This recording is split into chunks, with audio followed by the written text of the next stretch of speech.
मियाँ बीवी के अंदर रोमांस के लिए, सेक्सुअल रिलेशनशिप के लिए, अज़दवाज के लिए प्लीज आप पोर्नोग्राफी से टिप ना लें।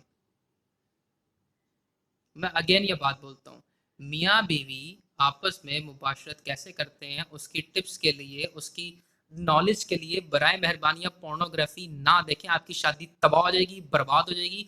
आप अपना सेक्सुअल रिलेशनशिप बिल्कुल भी इंजॉय नहीं कर पाएंगे, क्योंकि पोर्नोग्राफी के अंदर सिर्फ, अगर मैं सही अल्फाज बोलूँ तो, जाहिलाना काम है और कुछ भी नहीं है।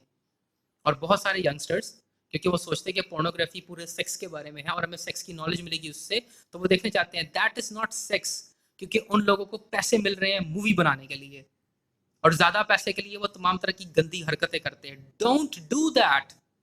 वो आपकी शादी को बर्बाद कर देगा। उनकी शादी नहीं हुई, उनको प्यार नहीं है, उनको मोहब्बत नहीं है, भले हेडिंग जो भी लिखी हो वहां पर कि स्वीट कपल है और ये